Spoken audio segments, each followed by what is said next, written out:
But I thought it was starting. Okay. There we go.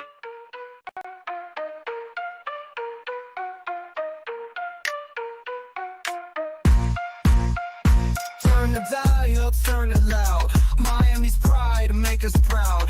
CanesWear crew, you hear the crowd. Hurricanes ain't backing down. Every play, every score. Raising bets and raising roar. Rocking orange, green galore. All for one and one for four.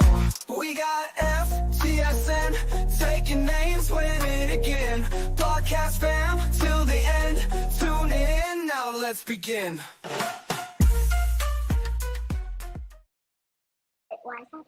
Hello and welcome to the CanesWear podcast on the FTSN network. Today is Wednesday, July 30th. CanesWear Meet the Media Day. We're going to talk about that. We're going to answer any of your questions you may have. We're going to be on about an hour and 15 minutes. And great news, we're going to do this again tomorrow. So we're going to try to come to you twice a week for all those people that have been asking, can you be on more than once a week? We're going to try to have like hour and 15-minute shows and having it a couple of times a week. And get all your questions asked. There's a lot going on, a lot of excitement. Our man Gio was at the practice field today and got a lot of great information to share.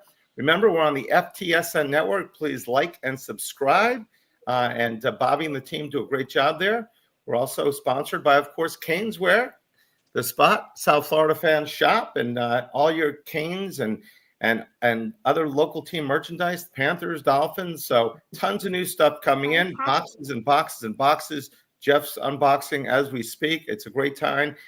This is the time of the year, guys. It's we're what, about 30 or a little over 30 days from the first game, probably 32 days. So exciting time. So I've got Mondo and Gio. And guys, how we doing? Doing great. Camp is upon us. Fall camp opens up tomorrow. Tomorrow will officially mark a month away in Notre Dame opening up the season at Hard Rock Stadium. That's Sunday in late August. I'm sure everyone's itching, and we're only weeks away, so a lot of excitement around the program. Correct. So in 2 days, we'll actually be in the calendar month. The day after tomorrow, we're in the actual calendar month. Exciting.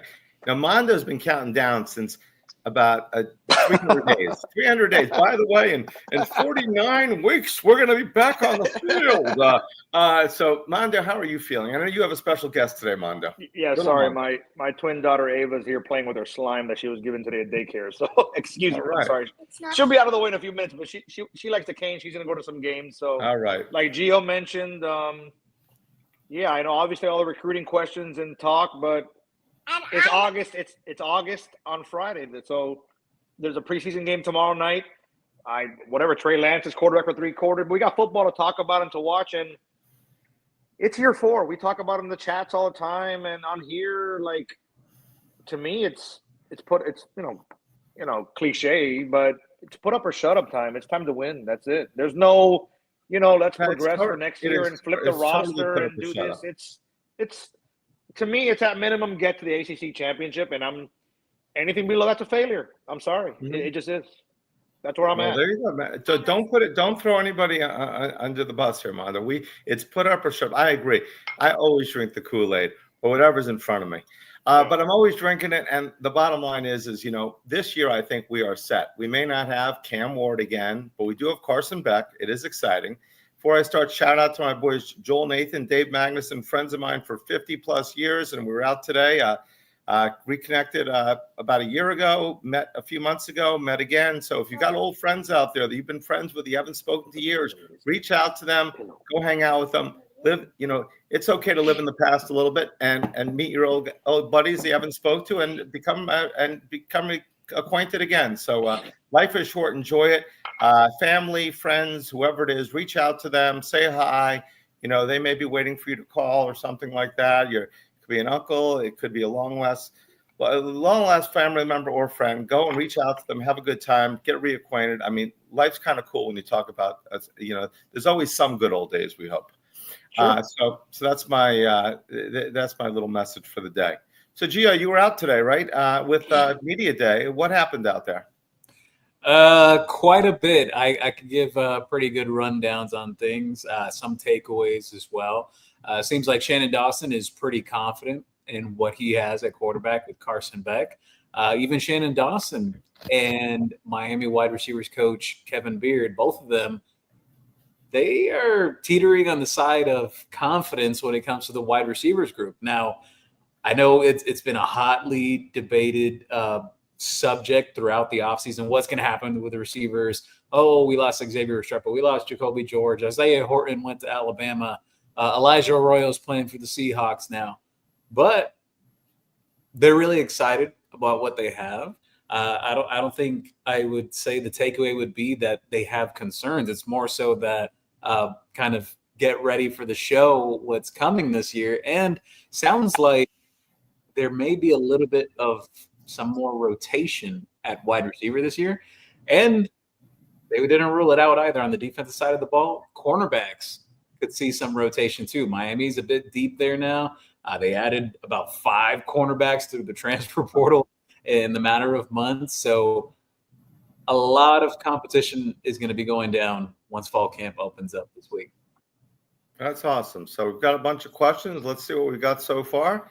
Exciting times. And I said I drink the Kool-Aid. I am really excited about this. The offensive line, the offense, the defense. I mean, we are pretty much stacked in most positions.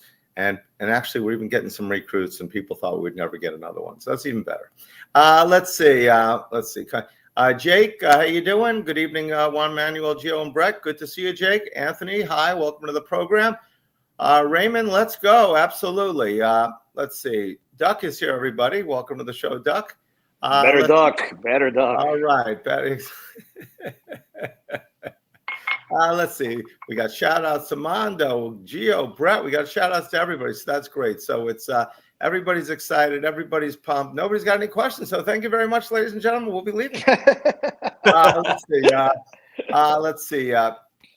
By the way, if I know some fans were wondering what are the jersey number changes for this coming season, what players switch to different numbers, because I know people have had questions ever since they've seen pictures rolling around of Keelan Marion wearing 0, and people are wondering, wait a minute, what numbers Josiah Trader going to wear now? He was wearing 0, and Tony Johnson wearing 17, and that was Emory Williams' old number. I dropped it on the X timeline now, the new numbers that guys will be wearing this season. Quite a few guys changed their numbers as well. Malachi Tony switched from 12 to 10. He's going to wear 10 this year. Juan Manuel asked, what are the new numbers? Okay. So we got 1 for JoJo. We got 10 for Malachi. What's Keenan Marion's number? Keelan Marion's going to be wearing number 0. Brock Schott switched from number 10 to number 19. Actually, great news about him today, that the news broke out that he broke the all-time squat record for tight ends at the University of Miami. And he's a true freshman, 560 pounds. I saw that. Yeah, I didn't mean to cut you off. I saw that on the timeline. I was about to ask you, is his jersey number going to be 560 because of the squat that he did today? He could be the official. He could be 560 AM. I'll talk to one of those guys. He's got to be the guy that will rep 560. I live 560, so he set the official for tight ends on a Thursday between 4 and 5. That record has stood for, we're talking about over 20 years now. Wow. That was Dalian Farr, who was a tight end out of Texas that played for the program in the mid 2000s as well. He was on the Larry Coker rosters and was a holdover with I believe Randy Shannon's first or second roster, those teams that he coached as well. So long time standing record. And you talk about tight ends that have come through this program over the years. Before even that record was set, and even after, Greg Olson.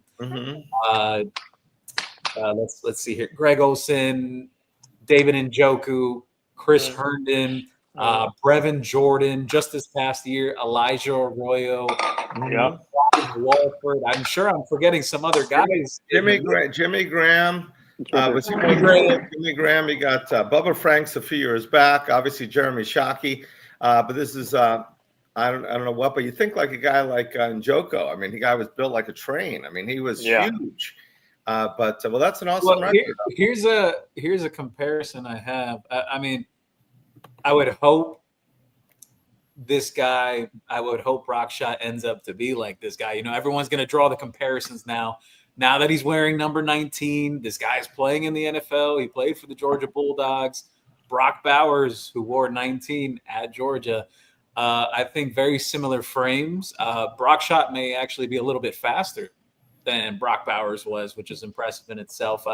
Don't want to ante up the expectations this year, but I think you're going to see him play quite a bit this year. I've heard from speaking to some people around the program that he's kind of taken a jump from spring into fall. During spring, he was still kind of getting acclimated to things, really started heating up towards the end of spring camp. Now fall is opening up. He had a really great weight training program like off season with the team now. So really exciting stuff with that whole tight end room. Elijah Lofton, even Shannon Dawson's spoken about it, that he's going to be used in a variety of ways too, in the backfield, lined up in line, lined up out in the slot, lined up out wide. And you got Alex Bowman coming in from Tulane as well, who's played a tremendous amount of games in his career, has caught quite a few touchdowns the last 2 seasons for the Green Wave, coming now to Miami. So that tight ends group, there's a lot to be excited about. And even the running backs, Miami's top 3 in that rotation,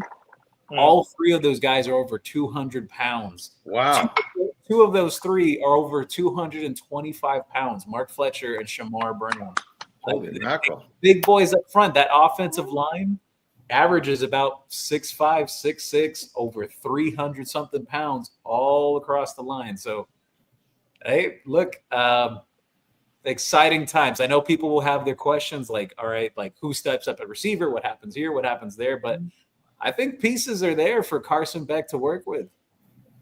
I get the feeling in listening to Carson Beck that obviously every quarterback wants to have their own accolades. Every quarterback wants to get statistics.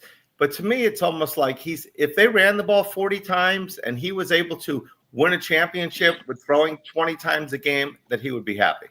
Yeah, sure. He's been there. I mean, if he wins, he's going to be a high draft pick either way.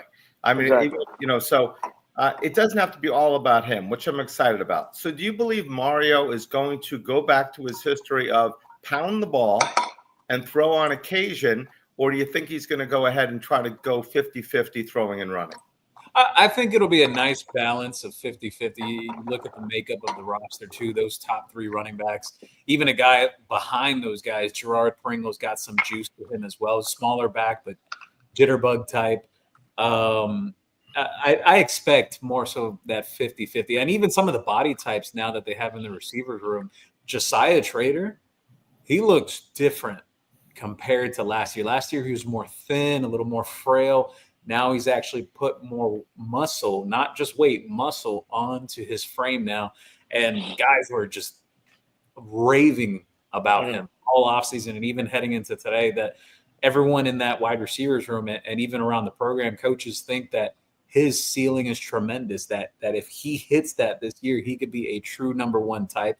And Malachi Toney, the true freshman, has been praised nonstop for simply the way he approaches the game. You wouldn't think he's a 17-year-old kid. And even physically, I'm sure some people have seen the photos that have surfaced around the last few days. It's transformed his body since he's arrived in this program. There's no way that kid's a true freshman or someone who should still be in high school. You wouldn't think so. CJ Daniels has stepped up as a veteran vocal leader in that wide receiver room.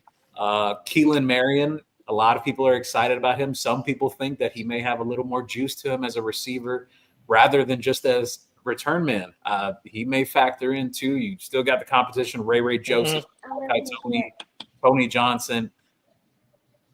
Again, like I've been saying, I think they have a lot of different pieces in place that it doesn't necessarily, it could be a week-to-week thing. Even Shannon Dawson has expressed this too, that depending on what the matchups are and what looks the other teams give them, that this could be a week-to-week thing where they switch things up. You may see the tight ends more involved. You may see more ground and pound with those running backs.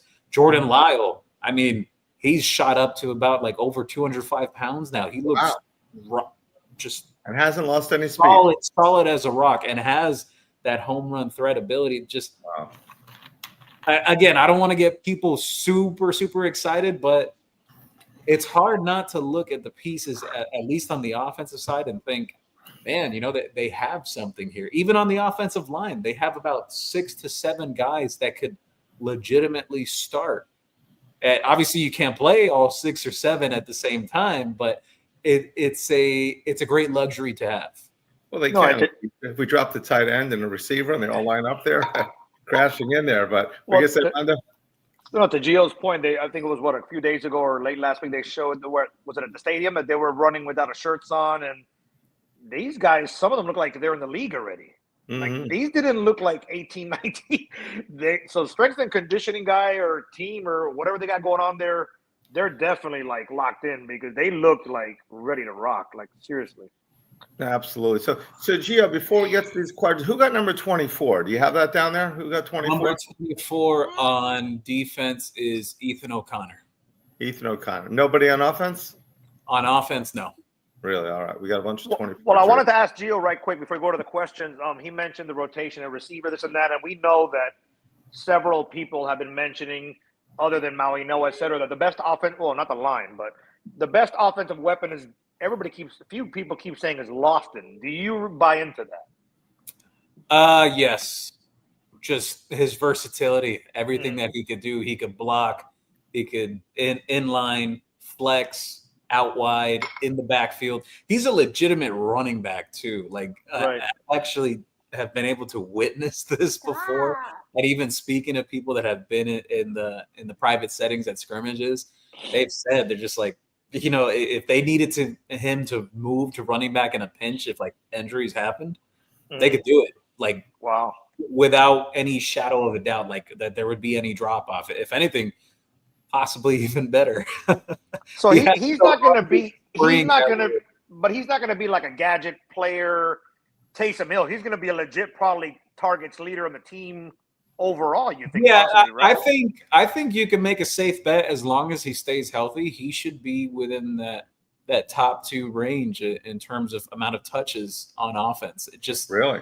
He's a guy that I think you have to scheme up and find multiple different ways to get the ball in his hand each and every game, whether it's the backfield, you put him in the slot, you line him up out wide in the goal line, just multiple different scenarios. You have to get the ball in his hands. And the best way it's been described to me, at least from the coach's perspective, they say he's a pure football player, that he was basically born to play football.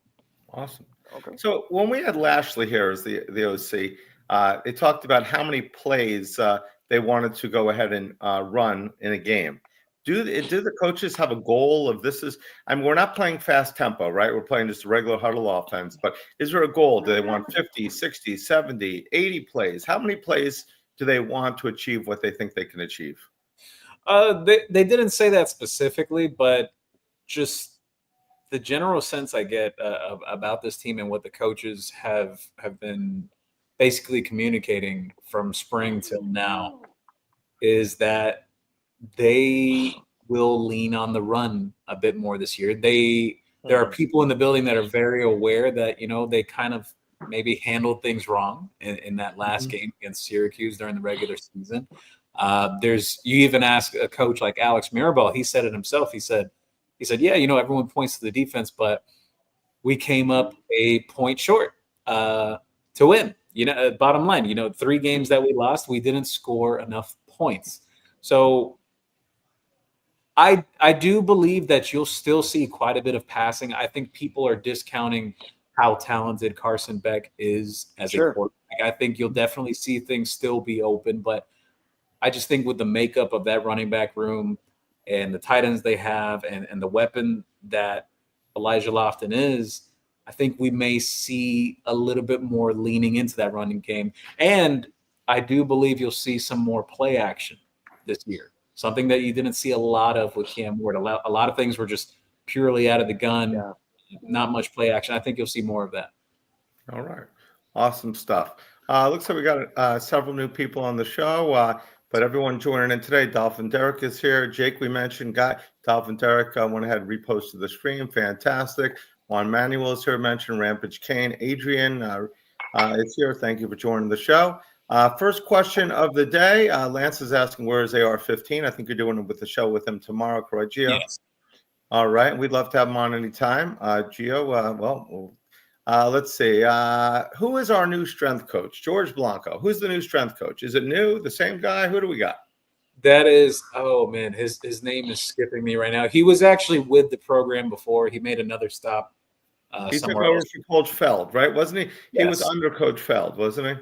Who Correct. had to leave because of family. Did he go anywhere else, Coach Feld, or did he just stop? He's actually Coach Feld is actually working for a company now. I believe, I'm not sure if it's with supplement. It has something to do with health wise. All right, so he's out of this. He's out of the grind. Yes.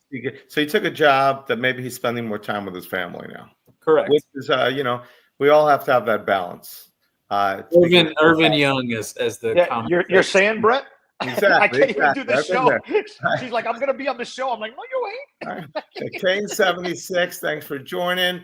Let's see. Will the Canes stop the run from the mullet run? The Canes stop the run. The Duck, what do you think? Will we be able to stop the run this year? Well, you added a couple linebackers through the portal. You hope that those guys will be the answers and pieces. Corey Heatherman's really excited about Mohamed Toure. He's really excited to get back on the field. I have overheard something, though. This is not coming out of the media day, but I have heard something that they'll be a little cautious with him at first, especially coming off the ACL from over a year ago. He's a year removed from that. Maybe on a little bit of a snap count to open up camp, and that's fine, and rightfully so. You don't want to re-aggravate things. You want to make sure everything's okay. But they're really excited about him in particular. Wesley Besant has really stood up as a vocal leader throughout the offseason. Some around the program feel that he may put together his best season this year. Yeah. Kamal Bonner is a guy who's come into the program that lengthy linebacker out of NC State, was a former safety coming out of high school that's transitioned to becoming a linebacker now, plays very well downhill. He's put on quite some size too. He's over above 220 now. Raul Popo Aguirre also in the mix. A lot of people are raving about Kellen Wiley and the progress he's made from post-spring heading into fall camp.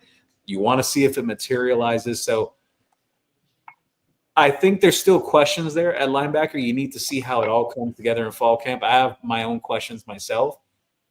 I feel really good about where Miami's defensive ends are, like just that entire group. They're deep. Ruben Bain and Akeem Mesidor, they've dropped weight now, actually.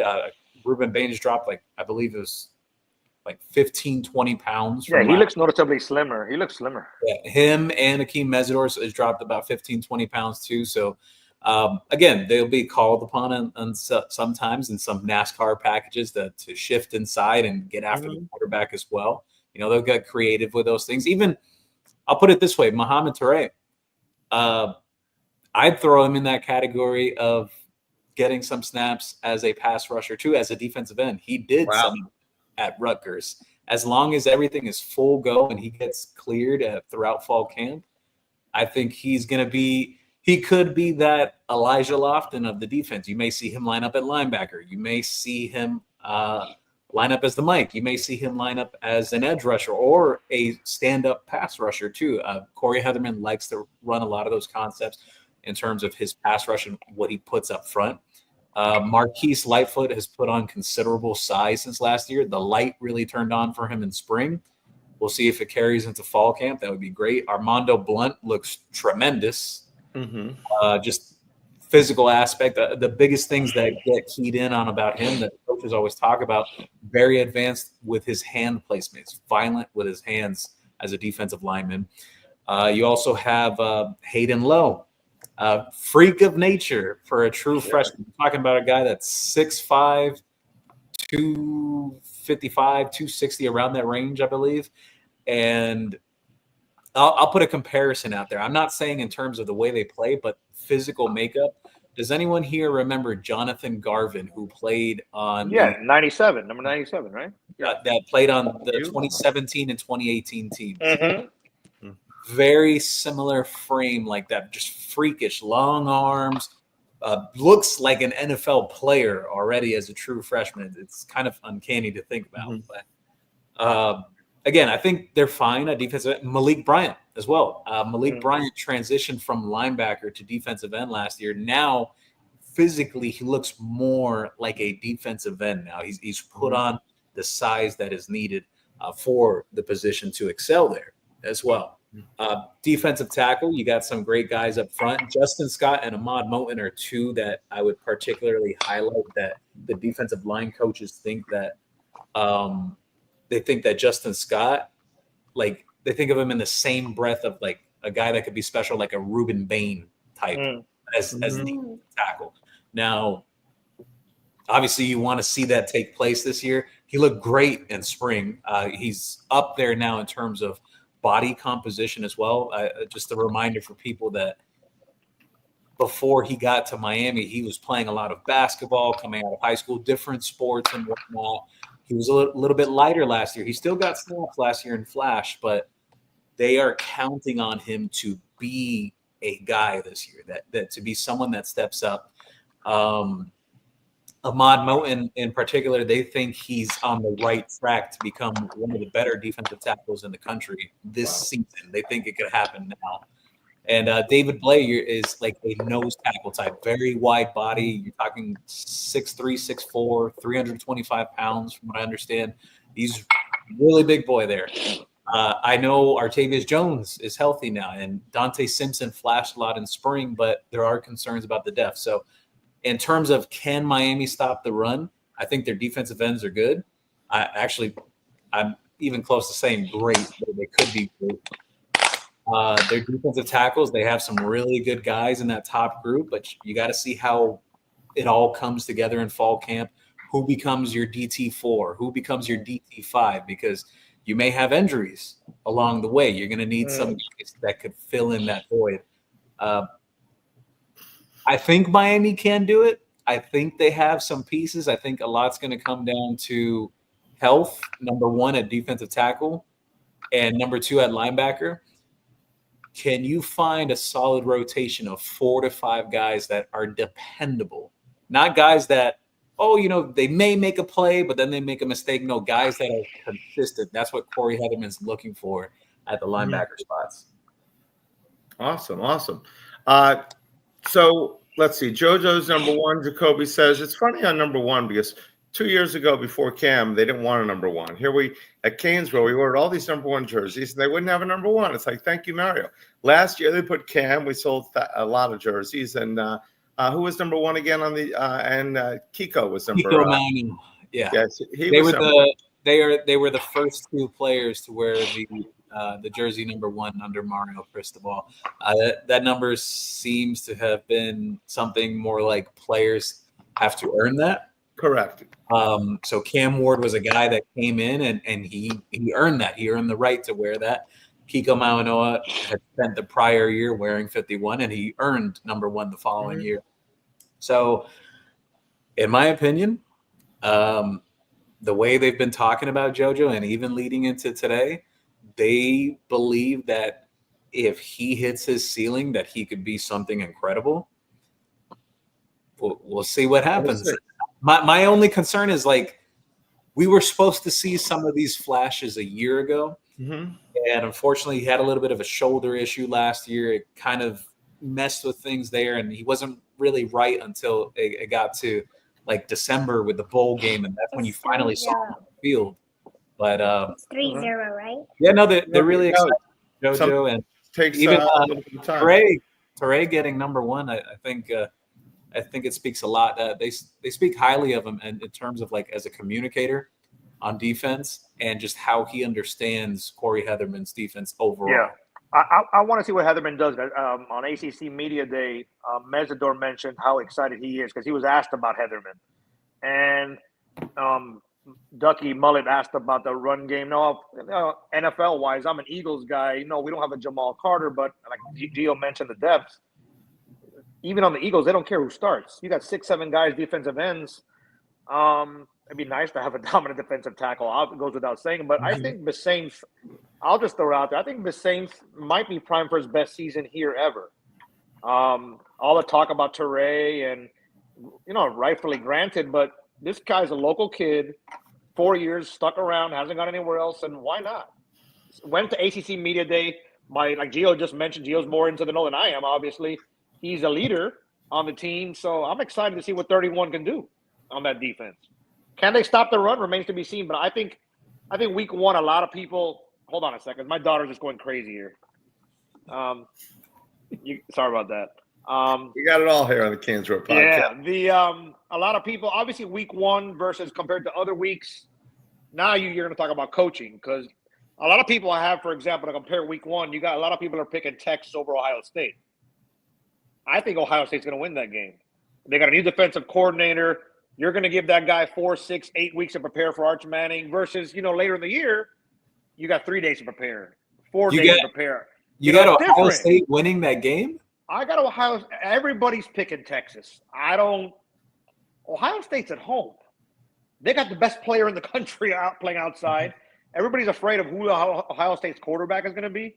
I've been telling you guys in the chat, I like Ohio State to win the game. I don't like them personally, but if you ask me today, gun to my head, who's going to win that game, I think Ohio State's going to beat Texas. Look at this. Arch Manning couldn't beat out the 6th-round pick, right? Last year, the 6th-round pick was I'm not knocking Arch Manning whatsoever. I just think I'm just saying. So he may turn into the great quarterback. I have a belief that politics played some part in that with the Ewers situation because he was originally a Texas guy and everything. Some things that I heard there, but regardless, he still got the boot either way because there was some discussion about him to come back, and they're like, we want to move on to the next guy. That Manning name holds a lot of weight, my friend. Yeah. But as far as back to Miami, can they stop the run? I'm going to disagree. I know Brett's been harping on the Syracuse game last year for every week. And Gio brought it up as far as Mirabal, but I'll say like this.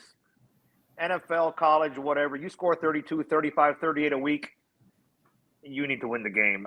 Don't tell me we can play hindsight's 2020 all day. I was at the Duke game in person last year. We made Duke look good on offense. Not good, great. But that's how historically bad we were on defense. This guy Heatherman is going to get this defense playing better. People are selling Beck short because of recency bias, because he was injured. He had a crappy skill set in Georgia last year. I'll tell you something about that's interesting. Mirabal kind of, I don't know if I want to say is like a shot, maybe an indirect shot towards Georgia, but he mentioned that, that he believes that Beck elevated Georgia at times and that his receivers group kind of let him down too. I'm not breaking news. Again, this guy 12, 15, 18 months ago was the projected, top 5 pick? Yeah. NFL doesn't draft guys in the top 5. No, he was supposed to. He was supposed to be. Yeah, they were. Yeah, absolutely. But I will say, I believe he was the Heisman favorite or one of the two. He was. Yes, well, he was. Now he's flown up. He was like plus 2,800 this year. He's now. I looked yesterday. Not that Brett. I would ever look. Exactly. He's now plus 900. He's third. Making a move up there. He's really shot up. Beck is really moving up. Yeah. So, so the thing on the offense, I think, is that I know you could say you got to score 30 every single game, which I've heard the offensive coordinators talk about, the coaches. It doesn't matter. If 32 points doesn't win it, you got to score every single time you have the ball. It doesn't matter. The offense and defense are completely different units. The offense, that's why teams win. Teams that win the Super Bowl sometimes win 45-41. What are they supposed to? Well, we didn't win because we scored 38 points. It's not our fault that the defense scored more points. There's a whole game. You have to score more points than the other team. Sometimes in sports, the defense will outplay the offense. It didn't happen for the Canes last year. But if the defense lets up 45, you got to score 46. Cam Ward is not going home saying, anytime somebody brings up, we should have gone ahead and stopped them. You got to look in the mirror and say, hey, it's my fault.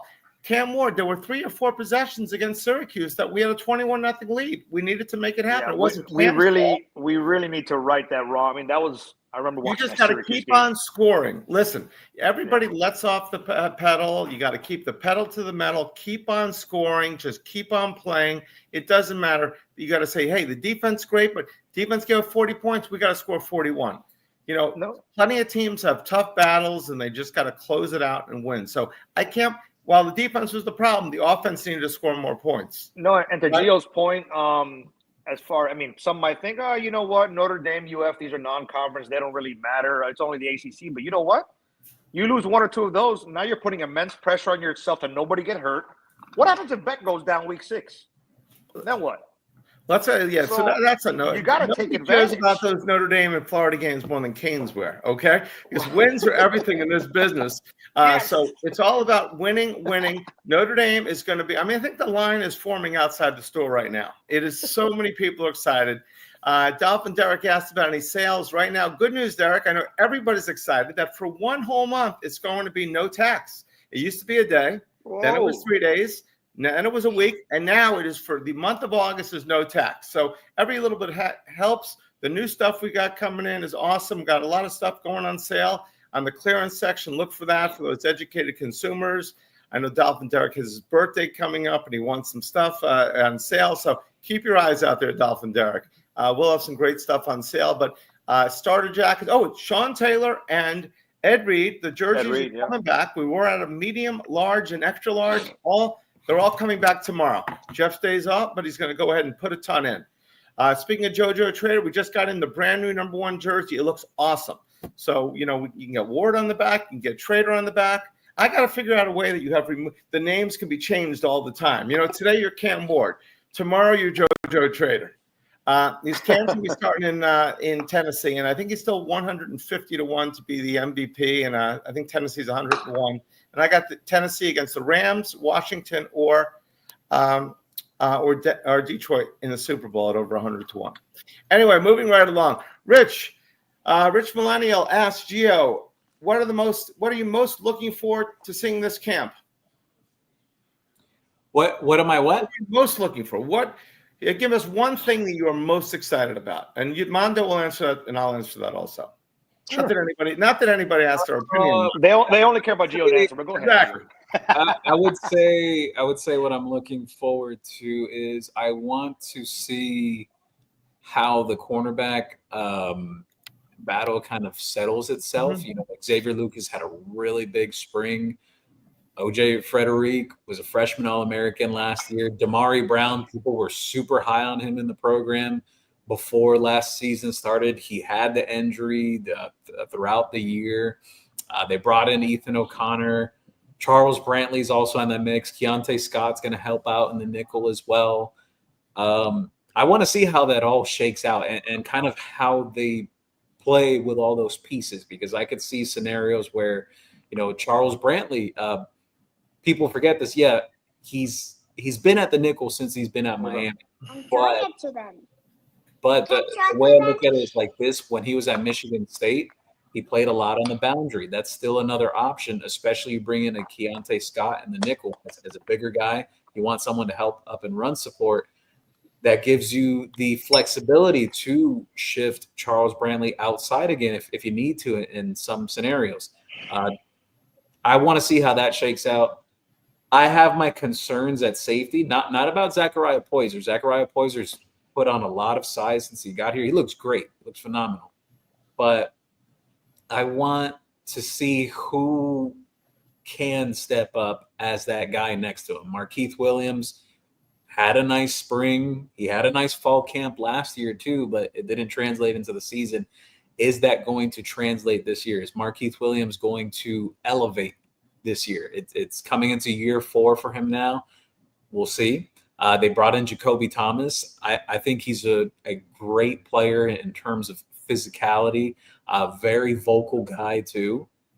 Want to see how he is in coverage. Can he fit in back there? Or, I want to see how that safety situation kind of figures itself out. I know the coaches are also open to that. They may train some of the guys at cornerback to potentially play safety. So that's still very much in the air. So I want to see who becomes that guy next to Zachariah Poyser. Want to see how the cornerback competition unfolds. And then the last thing I would say, who steps up at linebacker? I think a lot of people are expecting Mohamed Touré and Wesley Saint, but you're going to have a rotation there. That's an obvious thing. Linebackers always have rotation, defensive linemen too. Who are going to be the guys along with those two? Is Popo Aguirre still going to be a guy this year? He flashed last year. Does it carry into this season? Cam Pruitt had some moments last year. Is he in that mix too? Kellen Wiley's had a lot of buzz between the end of spring to now. Is he going to be ready this year? There's still question marks there. Kamal Bonner, a lot of people excited about him. He's put on size, but I want to see how that rotation forms. And I think someone that people are sleeping on, I know some people within the program have some excitement about him. He's not in a knee brace anymore for the first time in years. Mm-hmm.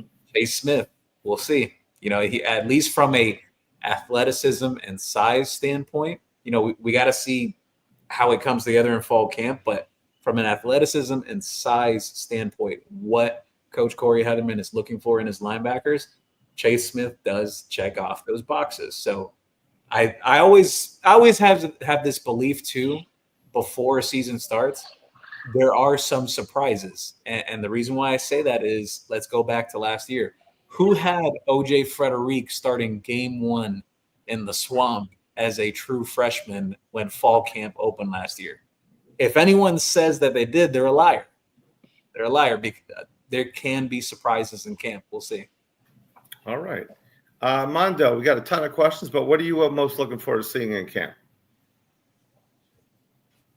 Am I supposed to follow that, Brett? I just want to see our guys stay healthy. That's what I want to say. Well, goes without saying, absolutely. I'm not going to bring up the offense whatsoever. Veteran O-line, 4 or 5 year guy at quarterback. It's all on this guy we brought from Minnesota to be the DC.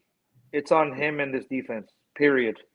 We're talking. It's what, July 30th, and we're still talking about a game from December. Exactly. Because it was a historically. He's a number 1 pick in the NFL. Could have been a Heisman winner. Who knows? We weren't even one of the 12 teams in the playoffs with an offense was arguably one of the best ever. And then not just Miami. You could bring up any offense. LSU. They were that good.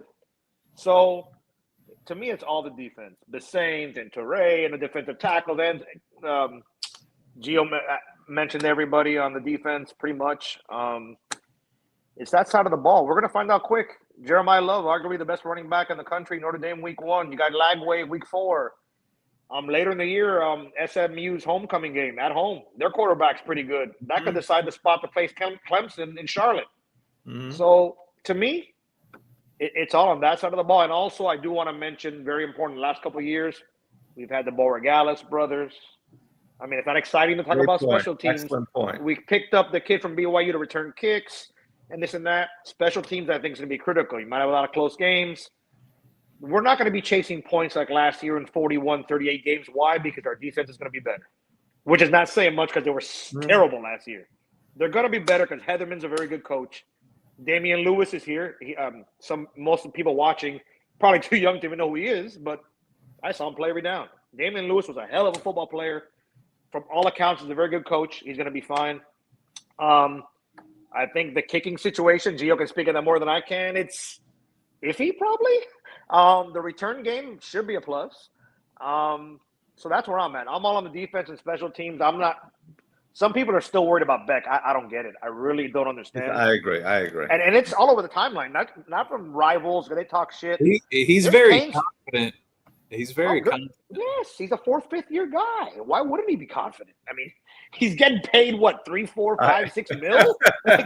I just have to think. Ewers is here throwing the ball really well in camp. He could have had the same deal somewhere. Instead, he went to be a 6th-round draft pick. And you've got because Ewers could have got $3 million somewhere, right, Gio? I mean, and he would have, and now he's 6th-round pick. I mean, so you've got the story of the two guys in South Florida that they went in different directions. Ewers could be quarterback, and now he's the NFL. 2 strings back of Tua, which granted could get hurt, and then you never know. Well, it is interesting because, as we know in football, it goes without saying, one play can end your career. So, I mean, you can't knock Beck for coming back to college or whatever and taking $3-4 million. You can't knock the other young man for whatever. You want to be a 6th-round pick? Hey, but he's a professional football player. Is there anything wrong with that? I mean, you can't knock either or. I agree. It's a different time. So, Mondo, someone mentioned about you looking thinner and slimmer or too many vacations. But I will say, Mondo, you look amazing right now. I don't know. I just noticed we only had about 10% females watching the show. Now it's like 35 or 40% just from seeing you with all this flexing. First of all, I want to thank Monica, my wife, for chiming into the show. Thanks. Thank you, baby. No, I will say this.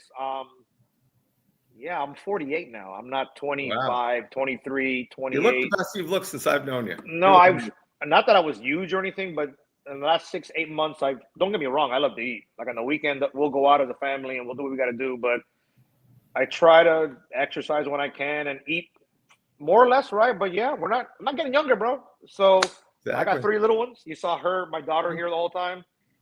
Like me and my boys chat all day. Sometimes when I'm at work, like one of them's having an issue with one of his kids or whatever. I'm like, and his health, actually, he's in his early 50s. And I'm like, brother, you got to do whatever you got to do to be here as long as you can for that young lady. Exactly. Period. So that's the driving, but that's it. But I'm trying to thank you. I appreciate whoever said that. Yeah, and I'm reiterating that you look amazing. So like I said, we're going to, Monica, great job on doing whatever you're doing to make Mondo look like he does. And next week, of course, starting is the new health show starring Mondo. Men's Health starring Mondo. Me and Luca. Go Lakers. On my way to 50, I'm going to be in the best shape of my life. Mondo, you got a comment here from Juan Manuel. He said, Christian Wilkins thinks Mondo has a cute forehead. Hey, as long as he doesn't lick my feet or kiss my forehead, we're good. Right. You know, he should have kept his game over here because everybody was used to him already. Obviously, he's a very touchy guy. As we know, well, we still don't know the whole story, but few things shock me these days. I don't know what the hell happened there. That's a crazy ass story. It is, but he would be known for touching people in certain areas and going ahead. I mean, look what he did. Well, look what he did to Goodell when he went ahead and got drafted and he grabbed him. He's a very touchy-feely guy. I think he just likes to shock people, but unfortunately, it doesn't play over so well. Well, I didn't catch his name. There was a defensive player on the Raiders that was on a press conference like today, Wednesday, 2 days ago, and he's like, I don't want to comment, and then he started to comment. He's like, in other words, saying that if some people, when they should get therapy, and then at the end, his last sentence was something to the effect of that, kind of like saying that Wilkins crossed the line, and he kept on and on talking about it. It was kind of, I was taken aback by even hearing it. Some things when guys were like on the pile and things like that. And I know in football, everything goes when you're underneath the pile, but this is when it was above the pile. So but seriously, do you know how much money they're saying he lost? About 30-40 mil? Is that true? Yes, I'm sure there'll be a grievance with the NFLPA. Yeah, he'll grieve it. Yeah, but we'll see what happens. I mean, the guy had it all. So let's see. Wow. Hearing a lot of good things about Lofton. Yes, I know Gio is definitely on the Lofton on the Lofton train. Let's see. Let's got Canes Jones. Football definitely is finally here. Let's see. Dolphin Derek. What's he got here? Is these the guys he's interested in seeing? Keelan Marino, Marion, Keontae Scott, Joshua Trader. I don't know what he's got there. Oh, he's giving some numbers there. Okay. All right. So Dolphin Derek's got a bunch of numbers there. Thank you, Dolphin Derek. Carr is number 12. Bryce is 13. All right. So Tony Johnson is 19. I'll give a rundown for everyone here. Actually, I have it right here. All right, Joe is going to give it to, so I'm not all over the place. These are all the new numbers added. In order? In order, new numbers. Right. Number 0, Keelan Marion, wide receiver. Number 0, Keontae Scott, defensive back. Number 1, Josiah Trader. Number 1, Muhammad Toure. Number 6, Shamar Brown. Number 8, Emory Williams. Number 8, Jacoby Thomas.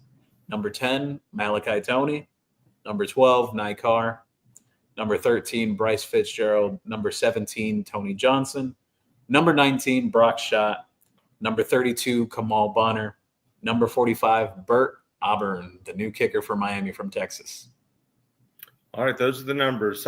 What makes a guy like Emory Williams go from 17 to to 8? Well, some of these guys, they try to get their old numbers that they had in high school. Emery wore 9 back at Milton High School, but just some guys that want to switch it up. Actually, Josiah Trader is now on his 3rd jersey number at Miami. That's a trivia for tonight.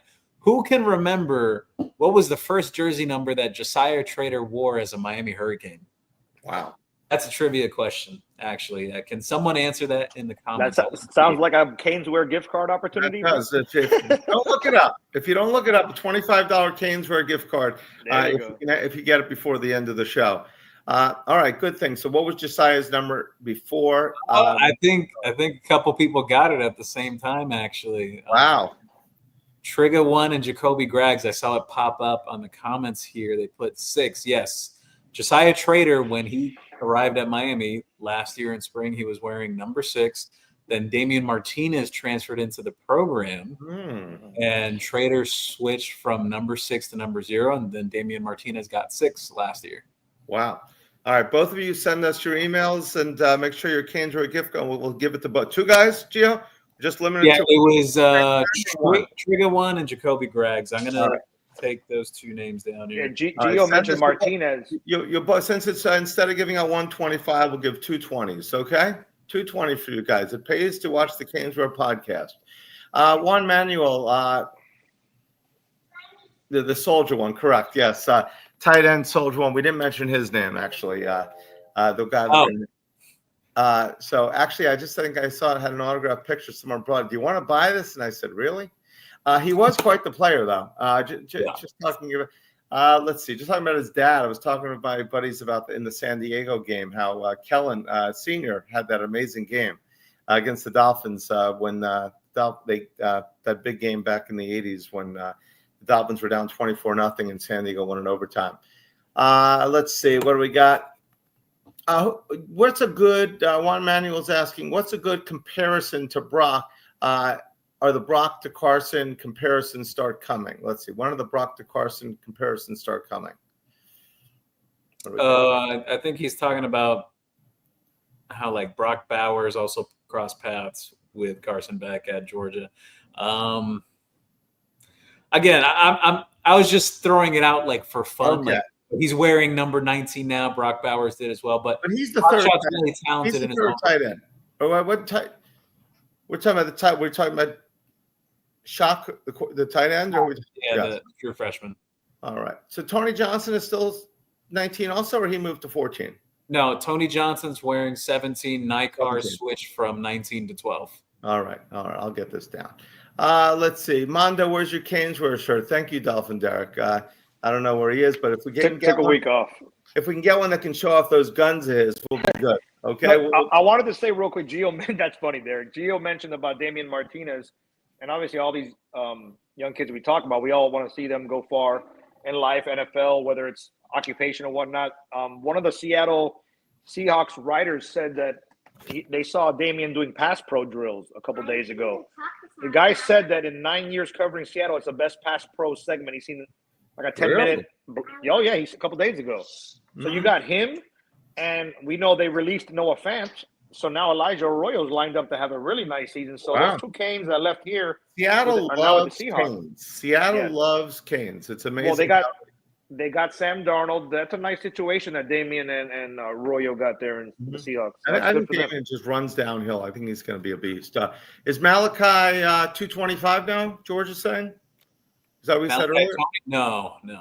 Who's he got here? So it's but he's definitely put on considerable size since he arrived, though. Wow. So he did not look like that when he first got here. So Juan Manuel mentions, how about in the red zone, Brock Schott and Joshua Moore? You think they'll get some action in the red zone? Actually, Kevin Beard has kind of hinted at it that Joshua Moore could find himself a role this year because of his frame as a receiver. When you talk about like from a physical standpoint, the way the receivers look in the room, like obviously like CJ Daniels and Chance Robinson stand out. But Joshua Moore is a guy that's 6'4". I think he's about 210, 215 right now. Catch rate is out through the roof. Again, he had some practices even in the spring that kind of like just like eye poppers, multiple touchdowns. Maybe in some of those situations, yeah, he could find a role. Kevin Beard didn't shy away from that at all. Speaking of Chance Robinson, I know we've spoke about him. He's been injured in the past. Is he getting healthy, or is he 100%? Yes, he is expected to participate in fall camp. So it's a big one for him because there's a lot of competition in the receiver room. Make or break. Jake's got us down to 12-0. Pencil it in. I think we do have a chance at that as well, but I'm not jumping the gun. Anthony, Gio, what recruits from this year in 2026 and 27 and 27 were at today's fall practice? None right now, actually. None are there yet. All right. Joshua Moore should have a teal green jump ball roll. Well, that'll be good. Let's see. What's the vibe in the building? Canes 305. What's the vibe in the building do you feel right now? A lot of excitement around the offense, and particularly confidence about that receivers room. I think that's the biggest takeaway. There's a lot of confidence about that receivers room. And I've mentioned this. I've been on this beat saying this for a few months now. Every single time that Kevin Beard has been the wide receivers coach at Miami, I know people have their complaints. They'll say, oh, this and that about recruiting and whatnot. But from a production standpoint, every time that he has been the wide receivers coach at Miami, because he was here when Al Golden was the coach too, and he's now here again with Mario, the receivers produce. Bottom line. It was a great one under Al Golden. I mean, they were Stephen Morris was firing those long balls. I mean, they were awesome. The receivers have always produced under Kevin Beard when he has led those groups. You know, people had the questions from the 2022 going into 2023 with Tyler Van Dyke and the receivers going into that season. People were saying, oh, but who do we have? And, you know, they brought in Frank Ladson, but Frank Ladson really hasn't done anything yet. And people were questioning, like, is Restrepo going to step up? Is Jacoby George and this and that? And, you know, it happened. They made it happen. And even Colby Young stepped up along the way too. Again, my main point that I've been sticking with this throughout the offseason, I believe that the receivers group is going to be fine. I think some guys are really going to step up. And I think we're going to go to a little bit of classic college football here where there's some unknown going into your regular season. There's guys that emerge rather than a transfer portal guy. I think that's what you're going to see this year. Mm-hmm. So, yeah, so that would be great. I mean, but there's always guys going in and out of transfer. Everyone's losing guys. Everyone's getting guys. So it's that's the thing with the transfer. But it does make the offseason so much more exciting, that transfer portal, I think. You know, before we'd have that one recruiting day and that was it. And now it's just exciting as can be.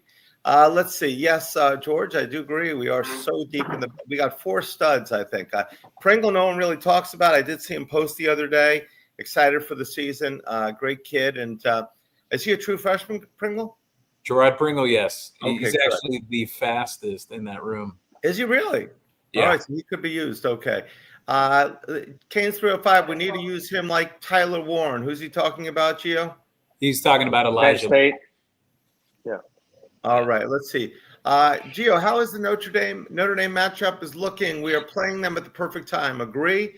Game 1, Notre Dame is not going to be the same as Game 6. Notre Dame has some vulnerability both at front and QB. I agree with that. I think that we're going to, if we can contain their running back. But what do you think, Gio?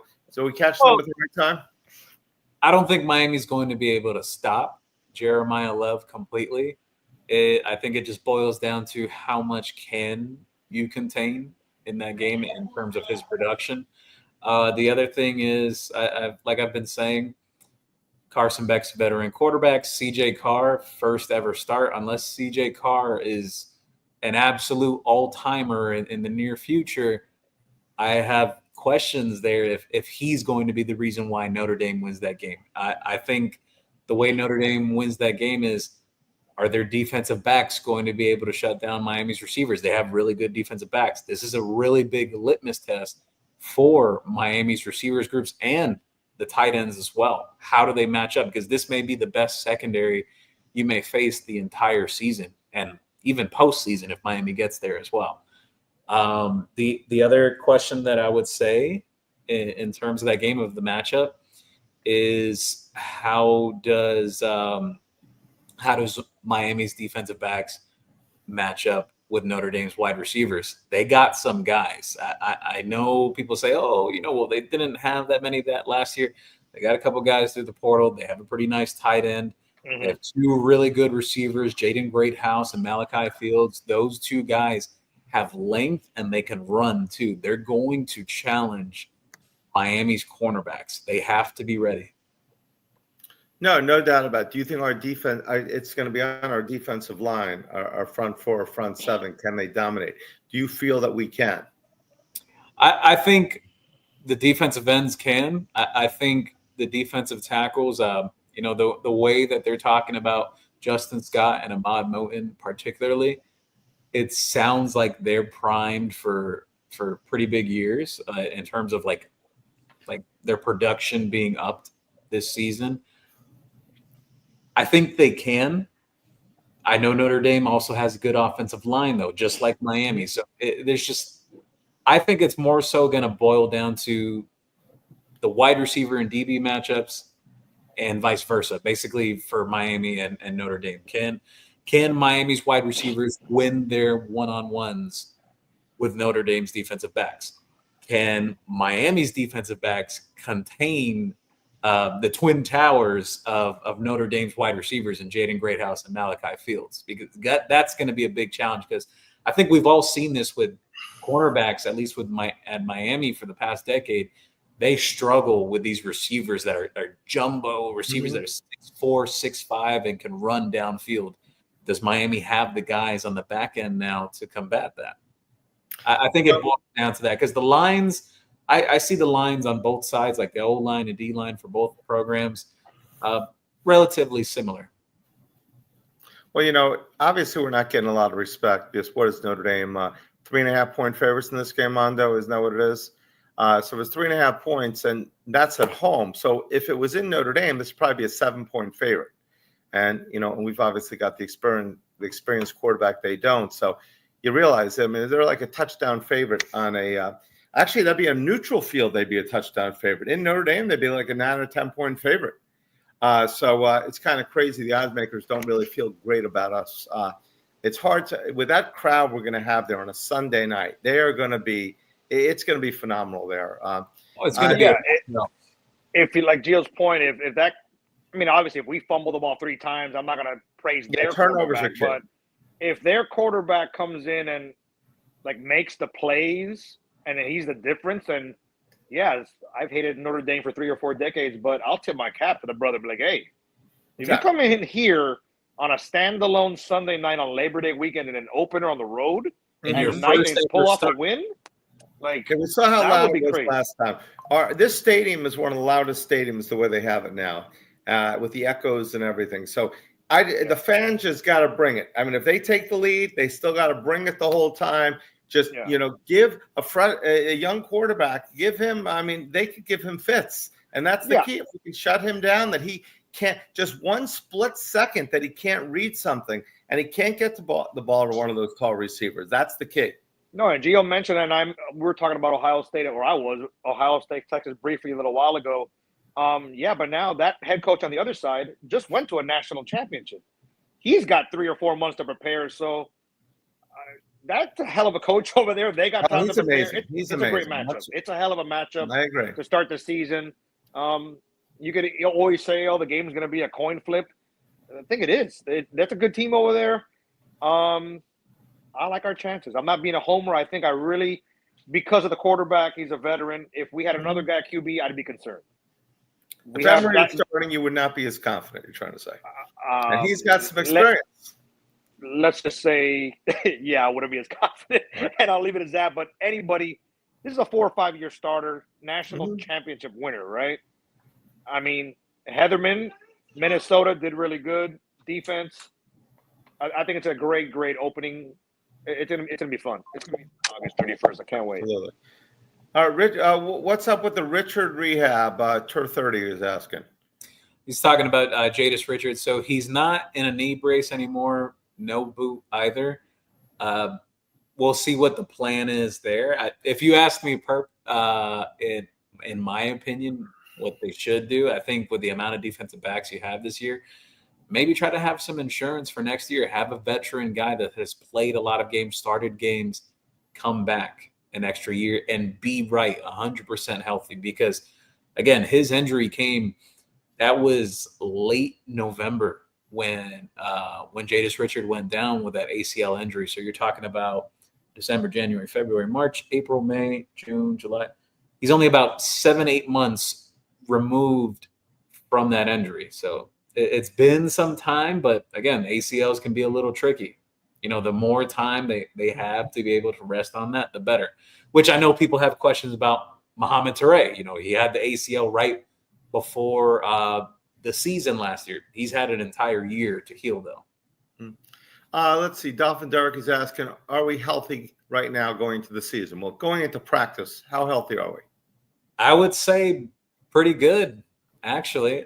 You know, Chance Robinson, who's been on the mend for some time, he's expected to participate. The running backs are healthy. You know, Carson Beck feels very confident. He says he's good to go. And it was more so like a ramp up situation after spring ended. You know, he started throwing, I think it was the week or second week after spring was over. He already started throwing, and it was just a ramp up in terms of, you know, just deeper balls and just very minimalistic along the way as they worked him up to more things. And he's throwing without any hitches, the last I was told, as of 2 weeks ago. He says he's fine too. He's comfortable in this offense. He actually has a lot of reins to this offense, similar to Cam Ward. You know, he can make checks at the line freely without question from Shannon Dawson. You know, the same freedom that Cam Ward got, even changing the play as well. So I think that is a telltale there about how the team feels about him, and how Mario and Dawson feel about Beckett, and just where the progress is. And I forgot, actually, glowing reviews in terms of him mentally, like the mental aspect of the game, the actual like extra work that he puts in. He's a standout guy in terms of the film room too, from what they say. So health-wise, though, yeah, you know, you have Beck back. Beck's good to go for fall camp. He's excited to get with the guys. The receivers really respect him. They view him highly from all the conversations they've had with him and the work that he's gotten in with them. Because people have asked after spring, they're like, oh, well, Beck's not going to really have time with the receivers. Yes and no. He's been able to work with them before fall camp. It's not like they've had no interaction at all, no player-led practices that I know the players like to put together, or workouts and whatnot. They've done quite a bit of that. So any other guys that were on the mend, I would say Alex Bowman is completely healthy now. He was banged up in spring, but he's good to go. They're excited about him at tight end too. Keywords with him has always been consistency from people around the program. And Matthew McCoy is good to go now too. He was banged up most of spring. That left guard battle between him and Ryan Rodriguez is going to be fierce. Which one of those two guys come out on top? Or is it going to be a rotation like they had in the Florida game last year? People forget that, but Ryan Rodriguez did get hurt against Florida. But going into that game, it was him and Matthew McCoy just going back and forth. One guy would get one series and the next guy would get the other series. They didn't really have that settled back then. I know people are really high on the ceiling of Matthew McCoy as an offensive lineman in the program, especially now that he's healthy again, coming back from the issue he had in spring. Some people think he could be a future tackle on this team too. You know, he's just playing what the team needs right now, but he could be a guy that shifts outside next year when you see a guy like Francis Maunoa move on. And if Markel Bell decides to decline coming back for one more year with the new JUCO rule.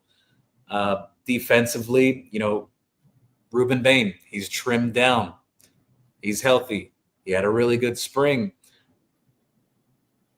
He admitted that he actually had something lingering from before the season even started last year. Because it's like you get into that Florida game and he was already gone after that. He had some issues, off the field. So, yeah.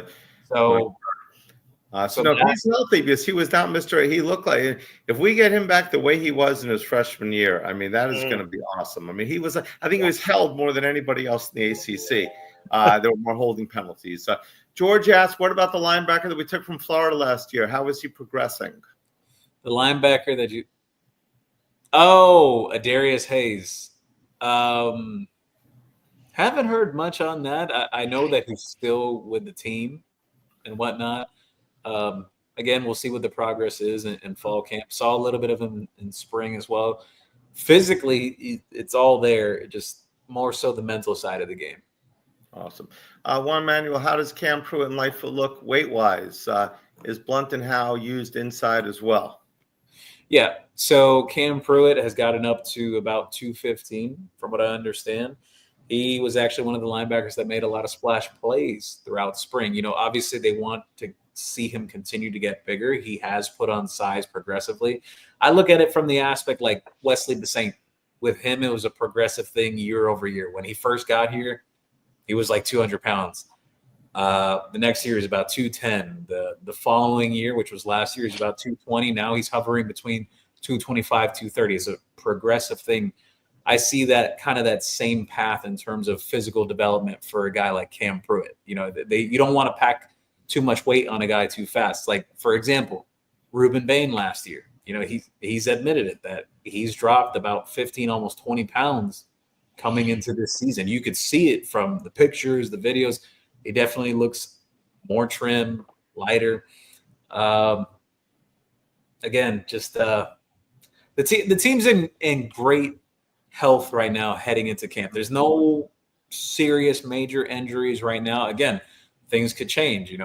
Last year you had Josiah Trader, who ended up having an injury in fall camp, who was expected to be in that mix at receiver. You had Marley Cook, who they were hoping was going to be a guy to help them at the tackle last year.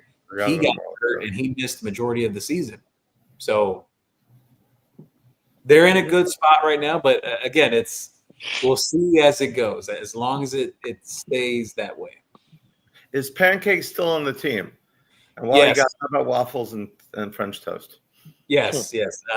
Pancake Honcho is still on the team. He's at the backup at left tackle behind Markel Bell. I also want to remind people too that I always bring this up. I'm not saying that Samson is the next Vernon Carey, but people forget that Vernon Carey, who was the #1 offensive lineman right in Miami's backyard, who signed with Miami, it took up until his 4th year as a redshirt junior to become a starter at Miami because there was guys in front of him. Now, do I think Miami is improving the talent overall throughout this entire team? Yes. A guy like Francis Mauigoa is being talked about as a top 10 pick. Markel Bell, there's discussions about him with the NFL that people are keeping an eye on him, like in a range of, they think he may be a 3rd, 4th round guy this year. What's to say if his play shows that he could skyrocket more? You think about the size. He's 6'9", wingspan like 7'2", 7'3". Holy mackerel. The movement skills are there. He's reshaped his body. Depending on what he puts on tape this year, he could skyrocket with that frame. You don't see many offensive linemen at that size that can move like huge. That. Can he catch the ball? You wonder you're a guy that big. You're a guy that big. Just throw it up there. If Markel moves up like that, in the draft, and along with Mauigoa, I think Mirabal will be calling his boy Mario, "Hey, brother, time to break me up with some more money." Exactly. I totally agree. I think the point I was getting to though on the Samson thing though is he's had guys that are basically in the NFL or strongly projected to be in the league by next year in front of him. Let's recall back Jalen Rivers. You also have Markel Bell now. Francis Mauigoa. Everyone knew that Francis Mauigoa, from a physical standpoint, was ahead of the game compared to Samson. That Samson was going to need a little bit of time in terms of working on his upper body strength. He had a great lower base coming out of high school. A lot of people knew that. Again, he also had an injury his freshman year. People forget that he was like the 6th or 7th man on the offensive line as a true freshman. He didn't get those opportunities last year to get on the field and get quality reps because, well, Miami was in shootouts almost every week. Unfortunately, that's how the cookie crumbled with that. So Mirabal has mentioned, and I believe he had mentioned it today, actually, that he is happy with the progress that Samson has made. He believes that Samson is going to be a great player at some point here. He said, he doesn't know exactly when, but he believes that he has belief in it that he is going to be a great player. Now, when that happens, we'll see. He has those two guys in front of him right now. Samson Okunlola is 20 years old. Markel Bell is about 23 years old. There is a difference in physical development.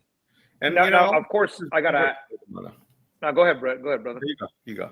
No, obviously NIL era. I gotta ask, Gio. So Samson, is he sticking around because he loves the staff, loves it here, or just there was not a market for him, or what's, here's the thing. What do you think? Here's the thing. He likes it at Miami. The other thing is a lot of people bring up about the NIL factor and whatnot. Yeah, obviously, that's a sweet kicker there as well for any player. Mm-hmm. But on the other hand, Miami has also had situations where they've asked players in the past to take pay cuts that you haven't progressed to where we thought you would be or not. And, like it's basically like an NFL roster that you look at the value of the player, what they're producing, where they're at, what they need to work on. And you think, man, we may be paying this guy too much. I know this happened with a defensive end that Miami had on the roster last spring. That was a highly touted guy. He ended up going back home. He basically went back home because he didn't like what Miami told him. Mm-hmm. I think I know what you're talking about. It all it takes is 1 year. These guys get 5 or 6 years now, right? All it takes is 1 year to be a legend at the school. You're great. I mean, Braxton Berrios had 1 year pretty much, right? I mean, and 1 year to be a high draft pick in the NFL. I mean, all it takes, you bring Vernon Carey's first-round pick of the Dolphins. He was a late starter. Other guys, late starters, It takes that one magical year to make or break. They don't care about your whole look at the guy who left Georgia a couple of years ago. I believe he got drafted by the Jets. Mondo will probably remember the pass rusher that he left Georgia, went to Florida State, Jermaine Johnson.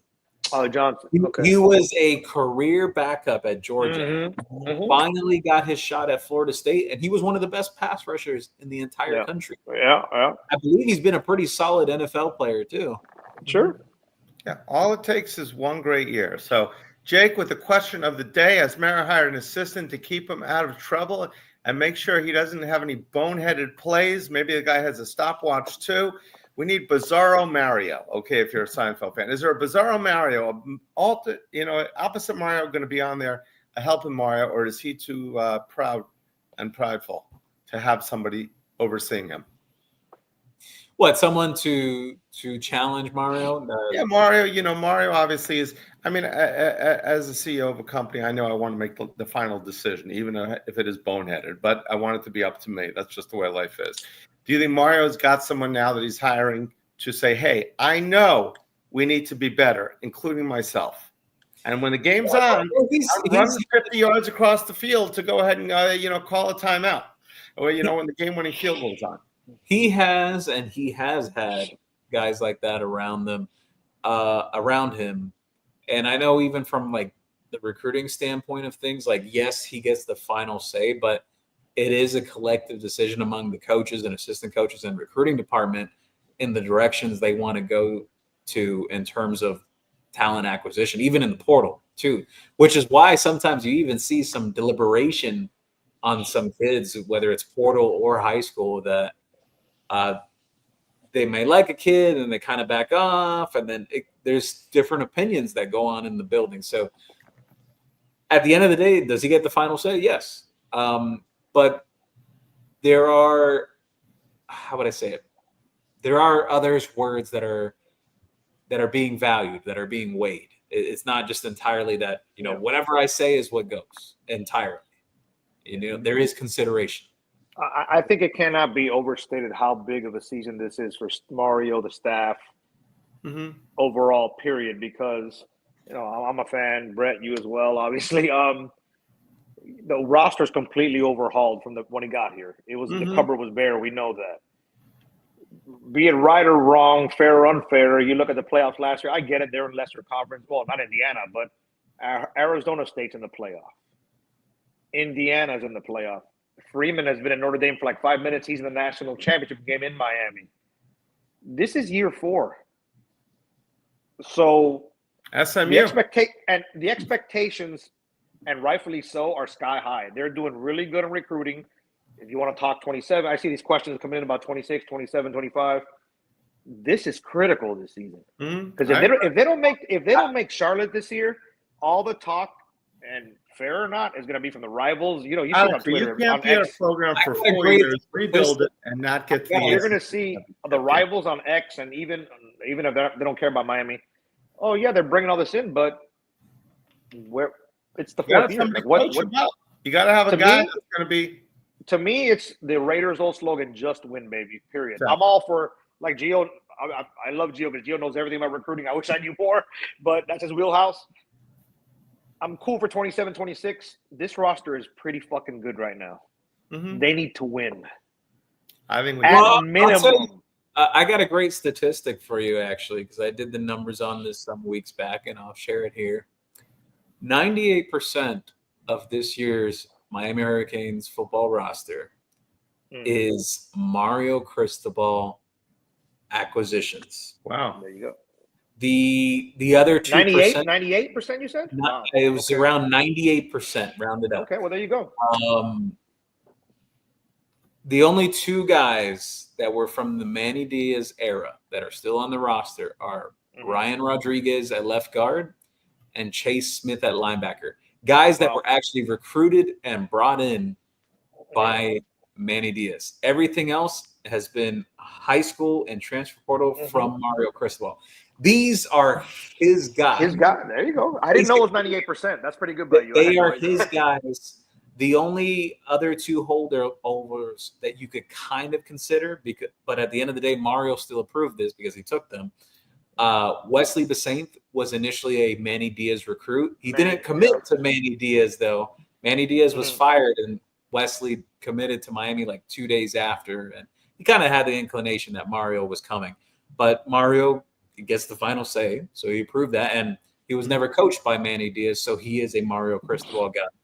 And Markeith Williams is the other that was in that transition class as well, where Mario Cristobal took a recruiting class that was ranked up in the 80s all the way up into the top 15 in a matter of 2 weeks. So Markeith Williams was in that class. He was initially committed to Manny Diaz. But, again, Mario accepted that. He has been here 4 years now. So he's been here 4 years. 5% of your players have to be you. Only 2 scholarship players on your roster right now were not recruited by you. And they better produce. So Gio, I didn't 98%. That's brilliant by you. So obviously you would agree that perception this year is critical. You got to win, right? I mean, we know they got to win every year. I get it, but yeah. Well, you're overhauling the roster now. This is year 4. Here's my thing. It's especially coming off last year and all the hype with Cam Ward and whatnot.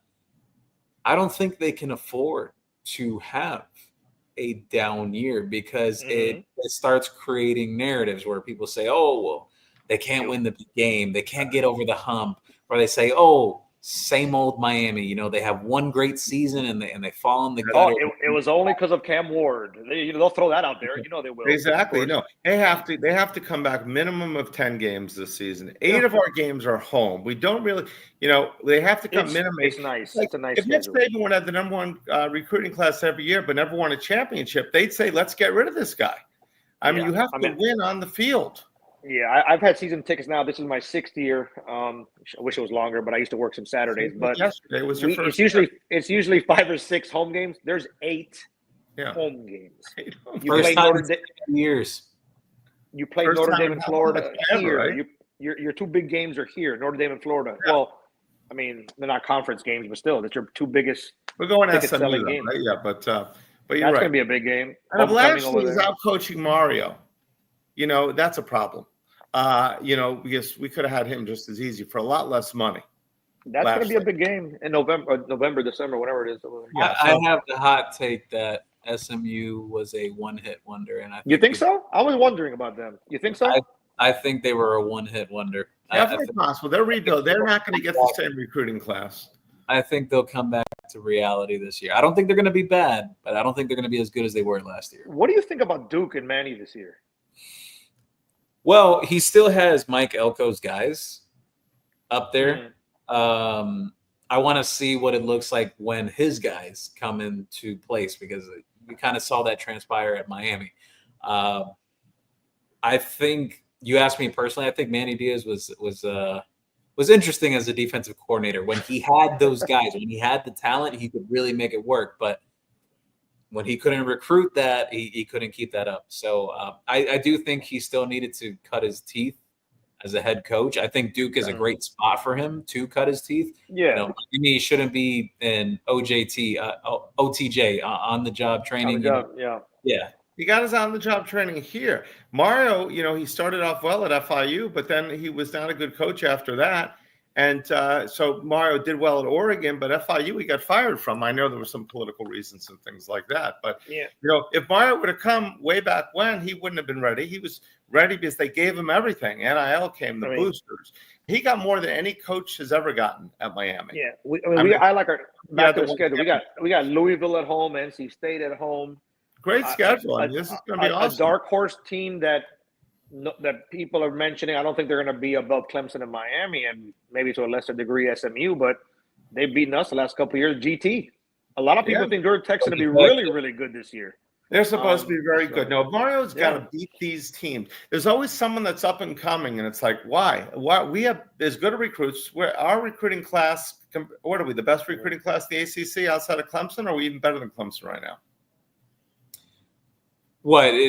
I think Miami all right, so I would say on paper, Miami has more talent on its roster than Clemson, and even statistically, this can be backed up. Clemson, obviously, they won the ACC last year. They got into the playoff. A bad year, and they won the ACC and got in the playoff. A lot of people have them as a dark horse to win it all, which is interesting. A lot of people are picking them. But you know what? But here they are. We have a better team. We have better players. But, I mean, Dabo doesn't even take anybody from the transfer portal. I mean, he has it in the past. But so now we should be so much better than them. So if they're better than us, that means Dabo is a better coach than Mario. They're favored to win the conference pretty much. And Gio just said it. We heard it right here from Gio himself. We have more talent. Yeah, you look it up even statistically as well. It proves that point on paper. Mm-hmm. But again, this is why the games have to be played. This is why games have to be played. But game. He can't lose to guys that he can't lose to Lashley. Yeah, we played Duke this year. No. I have to take a look at the schedule. No, we don't play Duke. No, we don't play GT. We don't play GT. We don't play Duke. You can't be. You have Louisville at home. Got Louisville at home, and that's always a tough Friday. It's always going to be a sleeper team. Yeah, we need to blow these teams out. So, all right, back to the questions. We got Gold Jacket says week 1 it's going to be all about. We'll find out how our defense. Notre Dame is going to run straight at our DTs, and they better tackle. So that's I'd say that's a pretty good point. Juan Manuel Danny Cannell, the prophet of doom. He is definitely not as we know, we've heard, a Carson Beck fan. He thinks he will fail. The team will be terrible. And hopefully Danny Cannell, is he even national anymore? Is he anywhere but Twitter, X? I know he does. I believe he does the Cover 3 podcast with Bud Elliott. Okay, so everybody's got a podcast. Heck, if me and Mondo are on a podcast, everybody has one. Let's see. Let's see. Danny needs to worry about his BC. Okay, let's see. Mondo's got so many fans here. Look at those guns. Red, don't you know that after every episode, every week, that Gio calls his agent, he's like, "Can you believe I'm dealing with this riffraff?" Like, I know that is a good thing. Samson making any progress? We discussed him before, correct? Yes. Mario, remind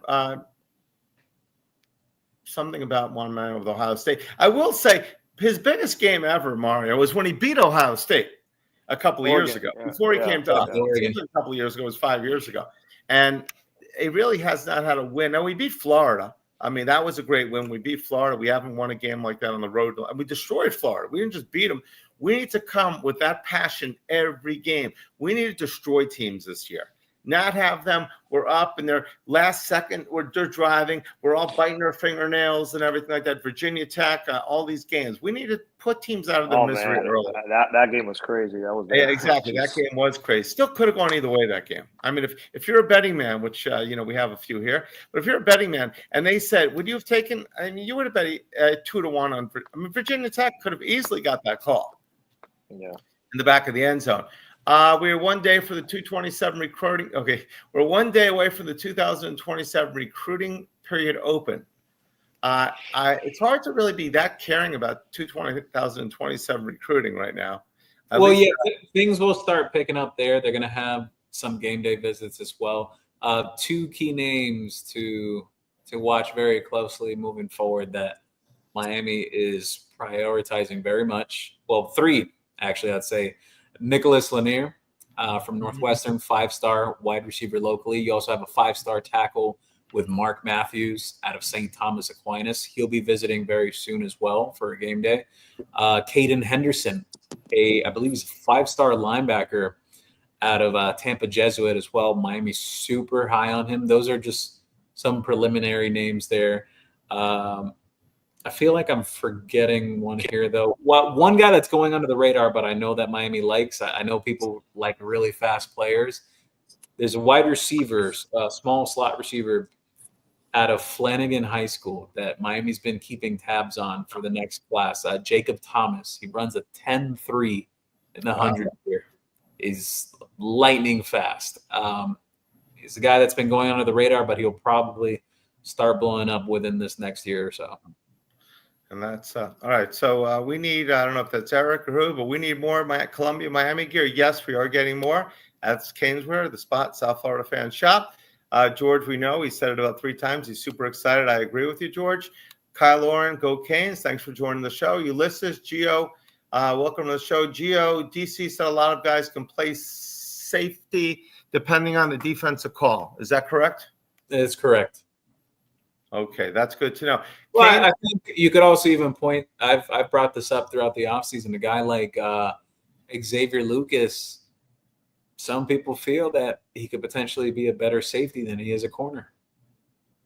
That's good to know. So it's if these guys can play dual positions, I always thought if you could play safety, you can play corner. I mean, I did an intramural sport, so why not? If I could do it, anybody can. Let's see. Where's the baseball info from Canes Cats? Just from Mondo drops off. We will look at having more of that tomorrow. Is there anything special to report on baseball? Gio? Yeah, well, they just landed the pitcher from Florida, Menendez, actually. So all right. Another nice addition there. All right. That, this is the most excited I've been for all the sports, I'd say. Because right now you've got football. It's very exciting what's coming up. Basketball with Jay Lucas. A whole new team. Job. And baseball, the way we finished. I mean, normally you're upset at the way we finished in Canes baseball. It's like we start off so strong and then it's just a disappointment. But this year, I mean, we got to the Super Regionals. We just missed going to the World Series. I mean, you got a feeling that program went from dead as a doorknob to being exciting. And you got to feel so good about the coaching staff on that one. Let's see. We're going to wrap this up in 10 minutes since we'll be back tomorrow. Any other? Let's see. What's up? Let's see. What's up with Hayes? Din's 40,000 to ask. What's up with Hayes? Yeah, I had answered that earlier. Okay, great. Let's see. Do you guys think the best chance from Cooper, Jackson, Stewart? Any chance we're going to get these guys? The they're still going to be recruiting Derek Cooper. So some guys that they're still going to continue to recruit, basically. I'll put it down here. 5-star running back Derek Cooper out of Chaminade Madonna Prep, who's committed to Texas right now. Miami will continue recruiting him over the course of the next few months. Basically, it would say the next 4 months because August is just about here and everything will wrap up within December. So him at wide receiver, they are still going to recruit Calvin Russell, who's committed to Syracuse right now. They're still going to recruit Tristan Keys as well, and Jason Lopez, who's committed to Florida State. They're still recruiting all those guys, in contact with them. On the offensive line, there was quite some time where Miami felt really confident about where they stood with Brett Koloje. I don't think that's going to tip Miami's way in a couple of days from now. We'll see if they can close the gap, but I believe he's going to be heading to USC based on the latest feedback that I've gotten there. So, and defensive side of things, at defensive tackle, I know they plan to continue recruiting James Johnson from Miami Northwestern, who's committed to Texas now. He was committed to Georgia, then flipped to Texas a couple weeks after. Miami still has communication going on there. I know there's still interest in trying to recruit Bryce Perry Wright, the 5-star D tackle who's committed to Texas A&M from the state of Georgia, Buford High School. And I believe there's like 2 or 3 other names I'm forgetting. Oh, the safeties. Miami, there's a lot of dialogue going on between Miami and Devin Jackson from the First Academy, who was originally committed to Florida with Miami safeties coach now Will Harris when he was there. He ended up committing to Oregon after his decommit in the spring, and then his new commitment now in the summer to Oregon over Miami and LSU and Nebraska. There's a lot of dialogue going on between both parties. We'll see how things play out there, but I would not sleep on Miami in that recruitment moving forward. And I know Miami still has a lot of interest in a guy like Minka Fitzpatrick out of St. Thomas Aquinas. Justice Fitzpatrick out of St. Thomas Aquinas, who's committed to Georgia. His brother's back down here in South Florida now. He's playing for the Dolphins again, the Pro Bowl defensive back. So Miami. Can we still get Minka's brother? They will try. We'll see. It's still very early. I'll get to you on the. Does it help that his brother's playing here now, that Minka's here? It definitely helps. It helps in that aspect because his brother's played a big part in terms of his recruitment overall, his older brother. So, again, it's still early, but he just signed an extension or something like that, a better contract. So hopefully he's here for a while, but always seems to be when guys get traded back and forth that they don't last too long. So we'll see. I've got him down at, I think, 150 to 1 to be the defensive player of the year. Let's see. We're going to go with like rapid fire, Gio. Just give me quick lightning answers to these questions because there are so many. We're trying to get everybody answered on questions. We just said, what's up with Hayes? We did. Let's see. Is yes or no, linebacker is better? Do you think the linebackers is a better room than it was in spring? I think the rotation is better after adding Toure and Bonner, yes. Okay. Let's see. Bear with me 1 second. Numbers. Who's wearing one number this year? It's we got 2 people. We got Josiah Trader and Muhammad Toure, right? So let's see. Any other questions? Is Chance Robinson finally healthy? The answer is yes. Correct, Gio? Gio's answered that one. How is Emory Williams looking from Blue? I can't really say, actually. I haven't gotten much feedback on him recently. We'll see him once camp starts tomorrow. Camp is officially starting tomorrow, so we'll have a lot more answers. Gio's got to get up there early, so we're only going to go a few more minutes here. Does Coach? It's a good question by Shaboy. Does Heatherman coach from the sideline or from the or for the coaching box? That's actually an interesting question. You know, I'm going to poke and prod about that because I know he's going to be back at the podium. Mm-hmm. I would say sometime within the first week. Usually Mario brings the coordinators back out to speak again. Mm-hmm. So I'll ask. I don't know if they're willing to give that away. Maybe they don't want to say that right now if he's going to be on the sideline or up in the booth up top. But We'll find out. Is Keelan Marion? Can Kevin Beard get him to be a deep threat? Keelan Marion. They believe so. They believe that there's some more juice to squeeze there as a receiver. That he's more than just a return man. Mm-hmm. All right. Is Miami doing any Canes Fest this year? They usually announce it late. I haven't heard anything. Have you heard anything, Gio? Yeah, I haven't heard anything about a specific date. From what I recall, the way it's kind of played out the last 2 years, I think you may be looking at something like the second week of August. All right. Okay. Yeah. Rumor is Lagway injured for Florida. Did he get injured? Yeah, he has a leg issue going on now. He was having a shoulder thing earlier on in the spring too. He's going to be limited in their fall camp. All right, awesome.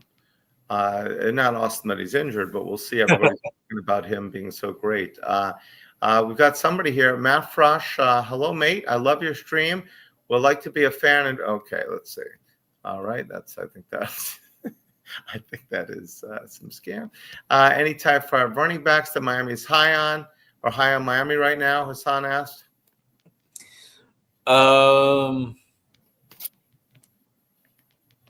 haven't asked about this or found out anything yet, but I think it would be wise if Miami tried to kick the tires again on a guy like Jay Lamar, who ended up committing to Georgia. Miami came really close to landing him.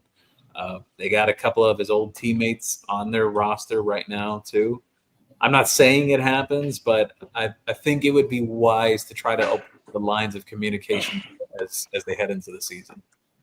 All right, cool. Who's the what's your Lance Davis? Thanks for joining the show. What's your take on the top of the defense wide receiver that pulls two safeties? What did you take at the top of it? I would say Josiah Trader is capable of doing that. Keelan Marion as well. Mm-hmm. Malachi Tony, I don't want to say he's exactly like Restrepo. He's a little bit different from Restrepo. He's a little more explosive too. More of like a savvy route runner, very consistent type of guy. Strong hands as well. I would say those two guys, like Josiah Trader and Keelan Marion, that those two are very capable of doing that. 618 Canes just brought up again. Like I said, it's he was at the Nike Peach Jam and he spoke to some of the coaches, and basketball is going to be very exciting. I mentioned Mondo. Thanks for coming back. And I mentioned that I had to come back. I heard we were getting Minkah Fitzpatrick, so I had to rush back to the phone. There you go. There you go. But so basketball, it's we're excited about football, basketball, and baseball. But someone did ask about baseball, Mondo. So if you want to give, we're in the lightning round right now. So you want to give a quick brief about your thoughts on the baseball? No, team. I overheard. Sorry, I had to put the other twin to bed, so I'm back. All right. Gio mentioned. They just picked up a lefty reliever from the Gators. They've been recruiting their ass off the last couple of weeks, and they've gotten a reliever from Alabama, righty reliever. Nice breaking ball there. Miami is going to be a problem next season. It's crazy because like 2 months ago, they were dead in the water. And I was reading up actually last night, one of those college baseball pundit guys, he says Miami's looking good. Miami's going to be really, really good next season. No, it's usually we're floundering at the end of the season. We're good at the beginning, and then it's a disappointment. This year, everybody had already written their eulogies for JD, right. And now look at us. I mean, I know we didn't win it, but we got to the Super Regional. Almost. I know he's playing in a league up north. There was some talk about the lefty Rob Evans coming out of the bullpen to be a starter, and he threw 6 innings the other day. In a league he's playing in. So there's talk about him becoming a full-time starter, which obviously your number one is going to be A.J. Siskar, who was the star freshman from Broward County this year. Beyond him, you're probably looking at Rob Evans as a 2 or 3 and maybe a portal guy. But great news as, the guy's returning. They're getting their Ogden back, the shortstop. They're getting the left fielder back. Williams is coming back. Derek Williams coming back. So really good news for the baseball team next season so far. Any truth you're going to be working with the middle infielders to see if they can get that double play combination down? Don't bring up baseball because I was actually a really good hitter till I got to high school, and then I just became like a good glove second baseman. I couldn't hit. It's just so depressing. But I played through high school as a senior. But yeah, we don't bring up any bad memories. Trey Hendricks asks, I see Chad Simmons' name. Jordan Campbell is the top flip target. Should we be concerned? Yeah, Auburn is trying to recruit him. Florida, Georgia even has some interest too. He's said the right things to Miami staff behind the scenes, but you always got to be concerned when these kids are still considering taking visits. So Miami also has the approach that if you're looking, we're looking too. So they do plan to continue evaluating other linebackers heading into their senior season. To me, maybe I'm crazy because recruiting is important, but not the end all to me, especially now with the NIL and the transfer portal. But the best, when people are more, the best recruiting right now is what happens in this 2025 season, because it's money and it's how we do. If we do well in this season and we actually do better than we've done, which won't be difficult. Okay, if we win the conference, win a bowl game, maybe go to the Final 8 or something like that, or Final 4. That's going to do more for recruiting than anything in the world. So all these 2026, 2027, unless they have signed firm contracts, they're all in play, aren't they? Yeah.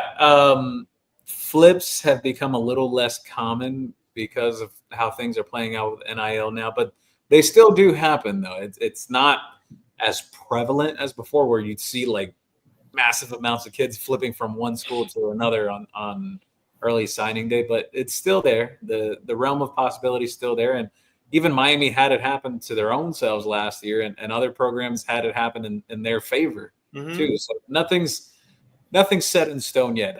Just a little bit of bright side and optimism there. I do want to highlight one question here before we get off, though. Juan Manuel said here, tell us about running back Marty Brown. He's talking about Shamar Brown, the Jerry Rice Award winner from the FCS last year with North Dakota State. It's the same person? I don't know that.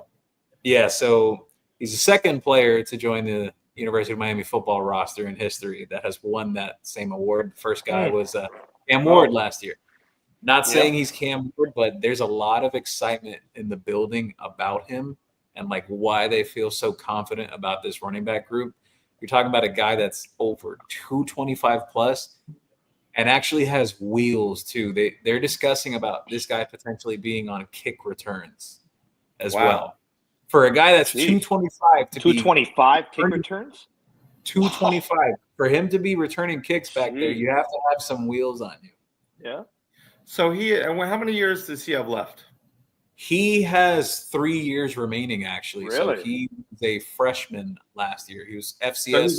So he has to play somewhere next year. The rule is 3, correct? They have to play 3 years. Yeah. You have to play 3 years. So he's going to be back next year if he's. We've got him back. Very likely he'll be back. I believe this will be his. So technically, he will be a redshirt sophomore this year. So technically, he could enter the draft, but likelihood is he comes back one more year and plays his 3 full seasons as most running backs. And Jordan Lyles is only in his second year. Yes. So we have 3 guys that'll probably could be back next year if they and how many there's only 1 ball, so they're going to carry with the hot hand is going to be 10, 12. Let's say we're going to give each one of these guys 12 to 15 carries a game, but I was literally going to ask that. I was going to ask that. Are we looking, Gio, at a Fletcher Lyles 50-50, 64, like or a hot hand? Like I think you're going to see a committee very much like last year. I think a lot of people are truly sleeping on Mark Fletcher, even to the point Coach Cristobal said a point during ACC Media Day that I've been bringing this up for months now, like dating back to the spring.